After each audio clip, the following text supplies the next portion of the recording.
Well, if you've been tracking with us, you'll begin to understand why people complain that Ecclesiastes is a depressing book. It's so bleak.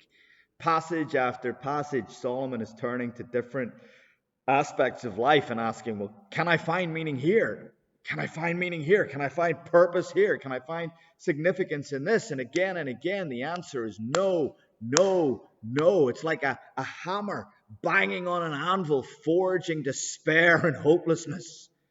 And I think Solomon realizes that actually we might be on the verge of just giving up. As chapter 2 draws to a close, I think he knows that we risk just falling into some kind of pit of despair, and he just gives us a tantalizing glimpse of what he can only see now that he is standing at the end of his life and looking back across it.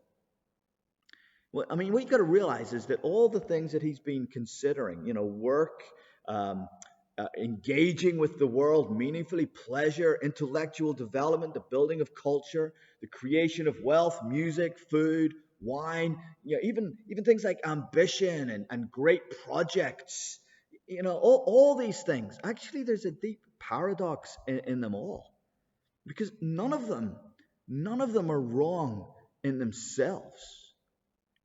To think that Solomon is saying these things are all wrong would be to misunderstand, I think, what Solomon is doing through the book of Ecclesiastes. His point is that they become empty and more empty the more we look for meaning and significance in them. It was C.S. Lewis who famously pointed out that the problem isn't that we desire too much, that rather the problem is we desire too little. That we risk being satisfied with the fleeting pleasure that we find in all these things of life. And the reason that we run the risk of settling for that is that we think that might be all there is. That might be the only meaning there is, so we better take it for what it is. But it turns out that actually meaning and purpose and significance and fulfillment, these things aren't a right.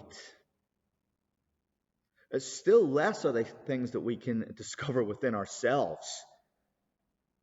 And still less is it something that we can find in our pursuit of it through the things of this world. Solomon's point is we can't save ourselves from futility. And we can't stop death from relativizing everything that we live for. We can't fashion meaning and purpose and significance from our own endeavor. It's not something that we find simply by virtue of seeking for it. Actually, it turns out that it's all much easier and much simpler than that. Turns out that these things are actually a gift that comes to us. If we can receive it at all, it comes to us from the hand of God. See, it turns out that this life is not an end in itself. Turns out this world is not all there is. It turns out that there is a real wisdom, a happiness, a joy, a knowledge that comes to us from outside of ourselves. We don't look for it within ourselves. We receive it from outside of ourselves. And that when we receive this as a gift, then actually we begin to become people who bring meaning to all that we do. We invest everything we do with meaning. We don't find meaning in it.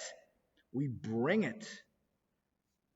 And then even the most mundane of acts.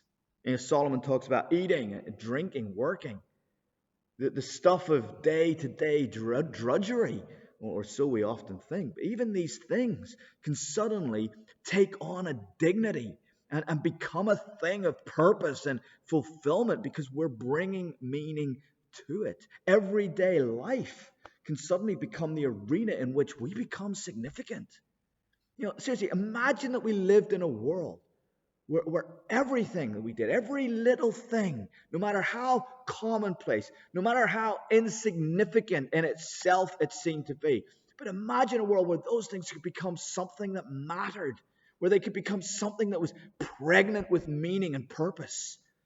Imagine that the choices that we made really did have significance. Imagine that we could live our lives in touch with reality, a reality that transcended this fallen, cursed world that Solomon stigmatizes with the phrase, under the sun.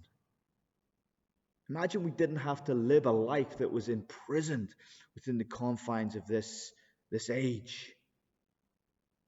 Imagine that reality stretched beyond death, so that death wasn't able to take from us everything that we had lived for, if we had lived for that reality. It's so easy to imagine those things, because I think deep down at the very core of our being is this conviction that actually is the way the world is. Whatever anybody else says, we have this unshakable hunger to be people who matter. We believe that everything isn't meaningless, that actually there is a logic, there is a purpose to it all. If only we could discover it and become a part of it. And you see, that's the whisper of hope that we hear, even this early in the book of Ecclesiastes, even in these darkest chapters of the book. But it does, of course, raise the question of whether we have the humility to receive this as a gift.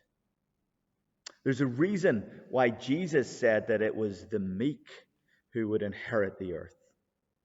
And you see, the proud and the self-promoting, those who insist on building meaning and purpose for themselves with their vast enterprises, those who dare not trust the question of their significance and their joy to another, even when that other is the source of all significance and joy. Those people who refuse to take a gift from the only one who can give us the meaning that we crave, the only one who can make sense of this world that we live in. Their insistence on refusing that gift guarantees that in the end, all they have built will be handed over to another. Another, says Solomon, who pleases God. Now, who might that be?